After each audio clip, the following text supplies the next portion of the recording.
Welcome back to Trail and Ultra Running Training Podcast. My name is Will France. I'm a running coach, a strength trainer, a personal trainer in the gym.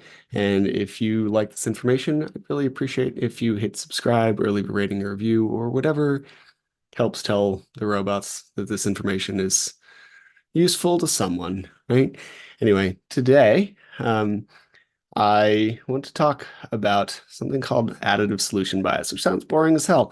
It's really the idea that we probably need to do less, just do less, because we spend way too much time doing way too many things. And I think a lot of the time we try to manage stress by doing more shit when we really need to do less shit. So let's look at an idea for sleep, right? If I get bad sleep, we often try to solve the problem of bad sleep with something like eye masks or earbuds or some blackout curtains or a fancy new bed or a topper that goes over your bed that costs like $2,500, which is as much as like a really cheap car. And it's not that these things are bad, but a lot of the time our bad sleep comes to the fact that we just like can't stop scrolling social media in bed. And yes, if we're looking at something like sleep, your room should be cold and dark and quiet. We should have some like basic environmental things. And if your room is like flooded with sunlight, say you sleep in the middle of the day like I used to when I worked night shift, and you just can't sleep because of that, then yes, blackout curtains are the answer. If you work underneath or sleep underneath a street light in a busy city, then some blackout curtains could help.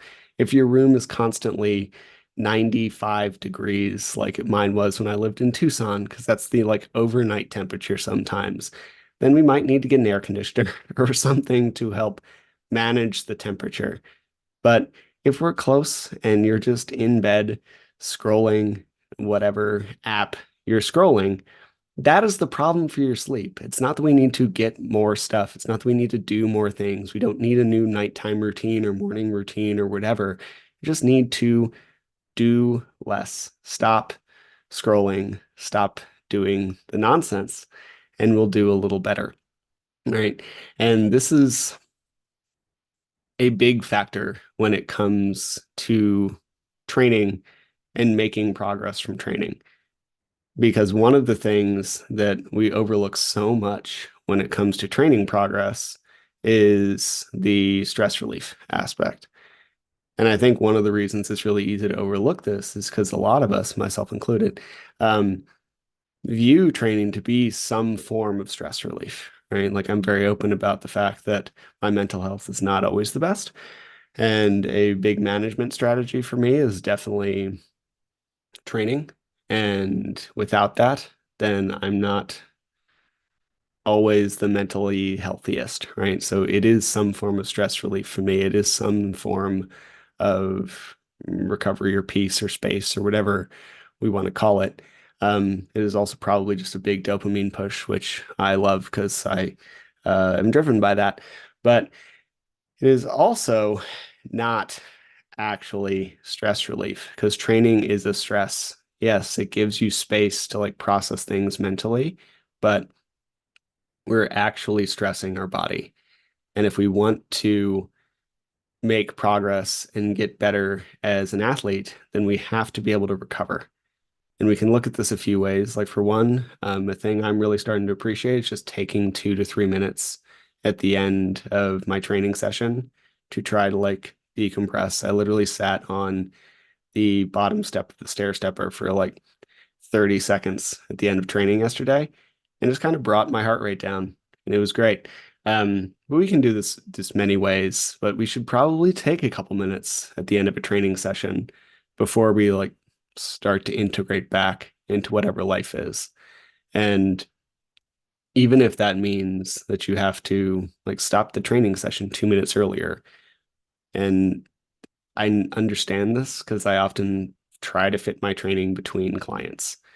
Like I will have someone finish at noon, toss my stuff on, do whatever it is, and then go back to helping someone else in an hour or an hour and a half or whatever the schedule may be.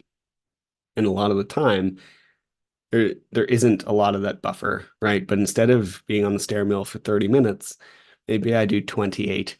It's not going to be a different training stimulus, all things considered, but it will have give me 2 minutes to actually like decompress and recover and like put myself in a different space before I go back to life.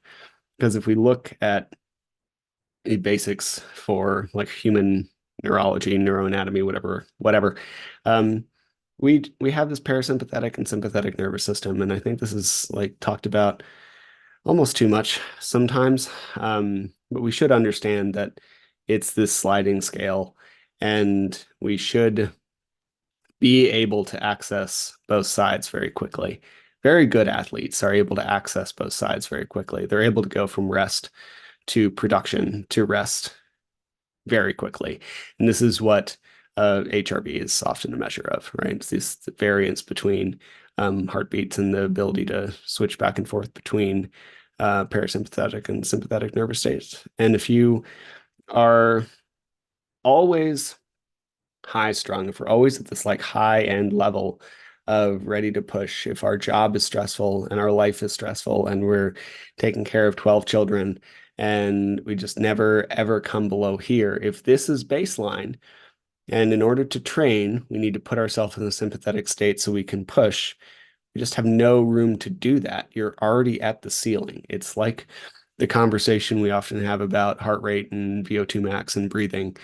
If your VO2 max pins out at like 160 and your lactate threshold is 155, it doesn't matter how much lactate work you do.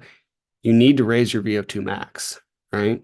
Same idea here. If you're constantly always stressed out from job and life and whatever and can't swing the other direction, then we just have no place to move. So we can't do a lot of hard training because you don't have the access to that space because you're already in that space. And if we can bring ourselves back so that we can actually recover and then push again, we'll get a lot more out of that training session.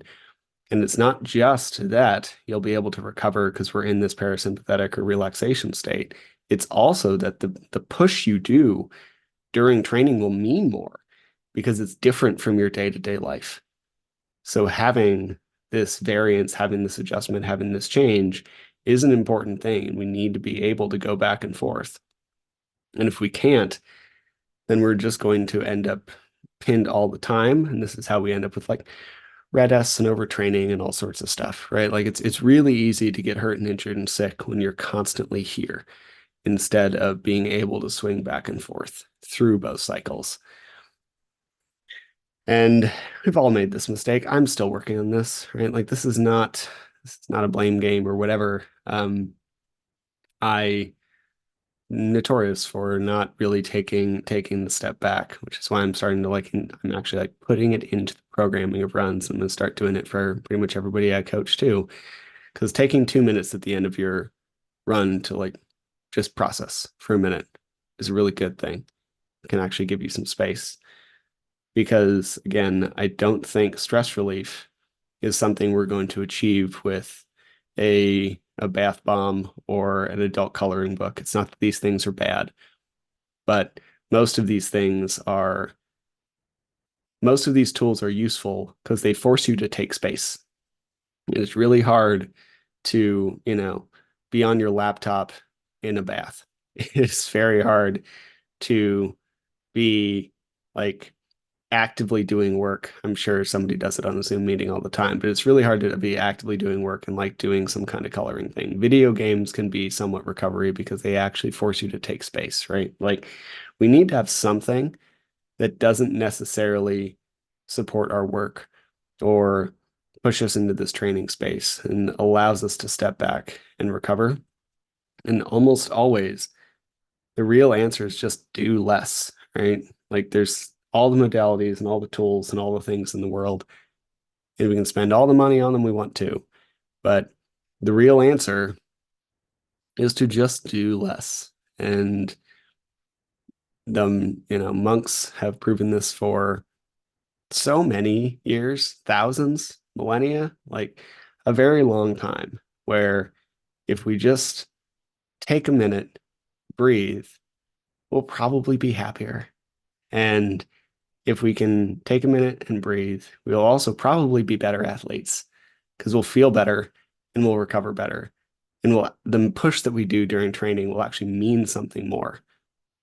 So, all of this to say, yes, a lot of our natural instinct is to push harder and buy more and add things and solve problems by putting something else on the pile.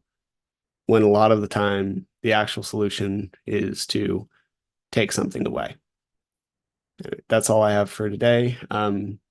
Simple note one is I recently appeared on the Buckle Up podcast with Brian Vicente and Simon, and they were really generous to have me. And if you are listening and watching, then I would really appreciate you go check it out. It was a great talk about strength training, and not that you haven't, heard me talk forever about strength training anyway, but it's a worthwhile listen. So go check that out. And otherwise, hope you have a great day and go have fun on the trails.